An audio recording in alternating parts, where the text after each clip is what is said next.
Bienvenidos a las conferencias médicas de la Universidad del Valle de México. Somos María Fernanda Rodríguez Pérez y Guadalupe Rojas Calderón y les vamos a hablar de trombosis. La trombosis es una obstrucción local del flujo de la sangre en algún vaso sanguíneo, arterial o venoso y que provoca que los tejidos y células irrigados por ese vaso sufran isquemia. Si la isquemia se prolonga, se produce una lesión celular irreversible, la cual puede afectar a cualquier órgano. Las consecuencias clínicas de una trombosis incluyen múltiples y diversas complicaciones agudas o crónicas que pueden ser irreversibles y dejar secuelas graves y discapacitantes hasta llegar a la muerte del individuo.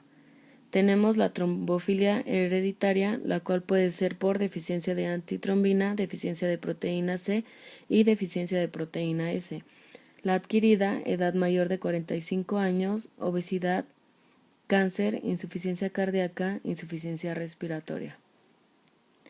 Virchow postuló que existen 3 situaciones que predisponen a la enfermedad tromboembólica venosa, aunque se sabe que también explica en gran medida la trombosis arterial. Estas son las alteraciones en la pared vascular, los cambios en el flujo sanguíneo y alteraciones en la sangre. La alteración de alguno de estos componentes o su desequilibrio provoca la aparición de un estado protrombótico. Dentro de la tríada, el componente correspondiente a los factores sanguíneos permite un estado trombofílico si se desequilibra la actividad de los mecanismos procoagulantes y de los mecanismos anticoagulantes naturales. Así, la trombosis es consecuencia de una activación desbordada de la hemostasia que sobrepasa los mecanismos de regulación.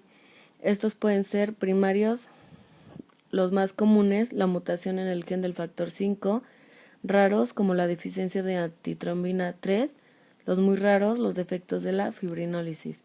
Los secundarios o adquiridos, el alto riesgo de trombosis, vamos a tener el reposo prolongado en cama o inmovilización, el infarto de miocardio, la fibrilación auricular. De menor riesgo de trombosis tenemos la miocardiopatía, el síndrome nefrótico y estados de hiperestrogenismo. Los factores hemodinámicos determinan las características clásicas de los trombos arteriales o venosos. Las arterias van a tener una gran velocidad en su flujo y además va a ser sometida a una presión muy alta. Los trombos arteriales se forman sobre todo en vasos que tienen una placa ateromatosa o que están expuestas a una zona de turbulencia importante. Debido a este entorno hemodinámico, el trombo arterial se forma principalmente de plaquetas con una discreta malla de fibrina, lo que le da el aspecto al típico trombo blanco. Por el contrario, el trombo venoso se genera en vasos en los que la velocidad y la presión de la sangre son muy bajos.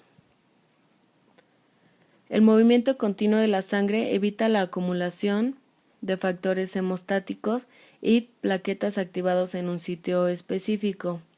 Además, es necesario para mantener la fuerza de rozamiento del endotelio arterial o venoso, un factor clave para mantener la funcionalidad endotelial adecuadamente.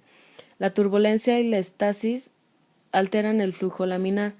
Estos tienen los siguientes efectos, como la desorganización del flujo laminar, que permite que las plaquetas se pongan en contacto con el endotelio. Además, impiden la dilución y depuración por el hígado de los factores de coagulación activados y retardan la llegada de inhibidores de factores de coagulación. En la estasis venosa vamos a tener la inmovilización y la insuficiencia cardíaca, y la causa de turbulencias van a ser por zonas de lesión vascular, como por ejemplo en la trombosis y en la bifurcación. Si disminuye la velocidad del flujo, se generan cambios en el sistema de coagulación, como activación plaquetaria y de la fase fluida, con la consecuente caída de los anticoagulantes naturales y de la fibrinólisis. La lesión endotelial activa la hemostasia por diversas interrelaciones complejas entre el flujo sanguíneo, la pared vascular y el sistema de coagulación.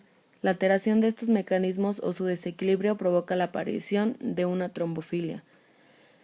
Las lesiones endoteliales pueden aparecer sobre placas ulceradas en arterias con arteriosclerosis, especialmente en la aorta, lesiones inflamatorias vasculares donde existe aumento de la permeabilidad, vasos con lesiones traumáticas donde existen soluciones de continuidad, exposición de las fibras de colágeno de la pared, zonas de la pared donde existen cambios electroestáticos locales y zonas donde se libera ADP y coagulantes locales. En la lesión vascular va a haber liberación de tromboplastina tisular, factor 3, por las células endoteliales que se destruyen. Se inicia la cascada de la coagulación por la vía extrínseca, con la finalidad de formar fibrina. En la agregación plaquetaria va a haber una adhesión plaquetaria a la membrana basal libre por la formación de todo un agregado plaquetario. En la formación del trombo, la fibrina va a formar una red que va a atrapar a los hematíes y leucocitos, formándose así el trombo. Los diferentes tipos de trombos van a ser el trombo blanco, el trombo rojo y el trombo mixto. El trombo blanco se va a formar en las arterias, no son obturantes, son rugosos y adheridos a la pared vascular, van a presentar una estriación a modo de bandas, que van a ser las bandas de Sahn. Estas van a crecer en dirección de la sangre. Su causa va a ser una lesión en la pared vascular. Sus componentes van a ser los glóbulos blancos, plaquetas y fibrina. Y su color puede ser blanco a grisáceo. El trombo rojo se va a formar en venas alejadas del corazón. Son obturantes, poco adheridos a la pared, por lo cual tienden a desprenderse. Crecen contracorriente, su causa va a ser la lentificación de la corriente por una estasis prolongada de la zona. Sus componentes van a ser los glóbulos blancos, glóbulos rojos, plaquetas y fibrina, y su color va a ser el rojo. El trombo mixto se forma en las arterias, se forma lentamente, va a contar de 3 partes, la cabeza, el cuerpo y la cola. La cabeza es lo primero que se va a formar y suele ser blanca. El cuerpo a veces es estriado, es de color blanco y rojo, y su cola va a ser lo último que se va a formar. Siempre es roja, blanda y fácilmente desprendible, y por lo cual puede desencadenar los émbolos.